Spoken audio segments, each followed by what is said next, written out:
Lorenzo Russo was in the middle of deciding the future of Seattle's underworld when the past came crashing back into his life. Rain hammered against the windows of the Russo Tower penthouse, lightning illuminating the skyline in violent flashes. Around the long conference table sat men whose names were spoken only in whispers: crime lords, smugglers, and enforcers who ruled the city's shadows. None of them spoke while Lorenzo was head of the table. At 36, he had inherited a broken empire and rebuilt it into something both feared and untouchable. He should have felt in control. Instead, a restlessness crawled beneath his skin. Exactly 1 year had passed since Scarlett vanished. No goodbye, no explanation, only an empty apartment and unanswered questions. The door swung open. Enzo Moretti, his closest lieutenant, stepped inside without asking permission. That alone was enough to draw Lorenzo's attention.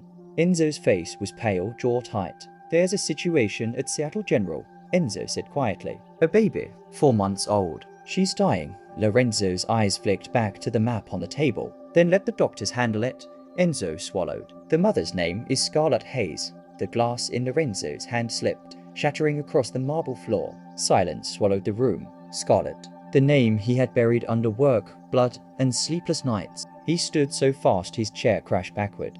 "Get the car." No explanations, no apologies. He was already gone. The drive through the storm blurred into a tunnel of lights and rain. One thought repeated in Lorenzo's mind, relentless and terrifying. 4 months old. Scarlett left a year ago. The mouth didn't lie. At Seattle General, Lorenzo stormed through the lobby like a force of nature. Nurses froze. Security stepped aside without thinking. He stopped at a glass-walled emergency room. Inside, a tiny body lay surrounded by machines. Tubes, wires, alarms flashing red. The baby was too still. For the first time since his father's murder, Lorenzo felt something crack inside him. Power meant nothing here. Money meant nothing. He prayed quietly, desperately to a god he hadn't spoken to in decades. Minutes stretched, then the monitor steadied. The baby lived. A sob broke the silence behind him. Lorenzo turned. Scarlett stood there, soaked from the rain, eyes wild with terror. She rushed to the glass, pressing her hands against it. "Mia," she whispered. "Mom is here." That was all it took. Lorenzo saw the baby's eyes. Grey, the same steel-grey eyes that ran through his bloodline. The truth hit him harder than any bullet. Scarlett tried to deny it, tried to pretend it had nothing to do with him. But silence betrayed her. She had been pregnant when she left. She had carried the child alone, given birth alone, nearly died alone.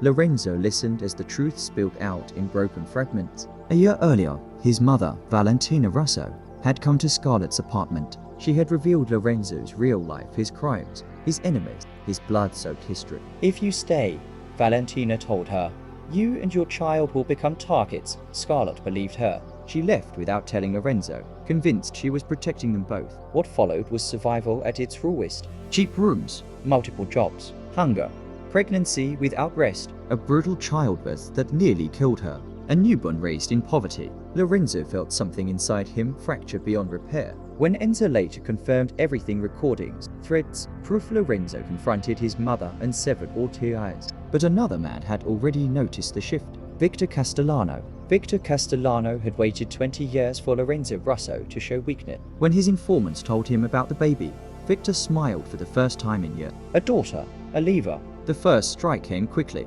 Assassins slipped into the hospital disguised as staff. Guards were killed before they could react. Scarlett fought with everything she had to protect Mia, taking blows meant for her child. Lorenzo arrived in time. What followed was efficient, merciless violence. But Scarlett saw all of it. The fear in her eyes cut deeper than any blade.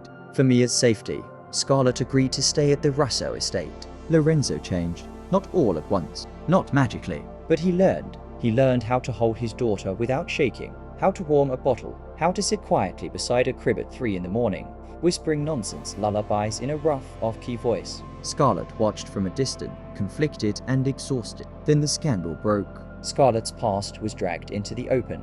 A theft committed as a starving teenager became proof she was a fraud. Headlines twisted her story. The world judged her without mercy. She packed to leave. Lorenzo stopped her. For the first time, he spoke without armor. Before her, he admitted, he had everything and nothing. She was the only person who had ever loved him without fear. Scarlett stayed. Victor struck again. The estate fell in minutes. Guards died. Scarlett and Mia were taken. Lorenzo returned to devastation. Until Valentina appeared. broken and desperate, offering the location of Victor's hideout. Lorenzo didn't forgive her, but he went. Scarlett woke bound in a warehouse, her head pounding, her body bruised. Mia cried from inside a metal cage nearby. Victor tortured Scarlett slowly, savoring every moment. Then the doors exploded. Lorenzo came through smoke and gunfire like a nightmare in flesh. The fight was brutal and fast. Scarlett bit Victor's hand when he tried to use her as a shield. That moment saved them all. Victor survived, but only to face prison. Scarlett refused to kill him. "I won't become like you," she said. Lorenzo understood. Recovery was slow. Trust returned in pieces. Lorenzo proposed without grandeur, without witnesses. Scarlett said yes. They married quietly, built a family. Lorenzo turned his empire legitimate, piece by piece. Scarlett painted again, her work finding recognition far beyond Seattle. Their children grew up safe, loved, and free from the shadows that once ruled their lives. And the man who had once been Seattle's most feared monster spent the rest of his life proving one simple truth: people can change, but only when love gives them a reason worth changing for.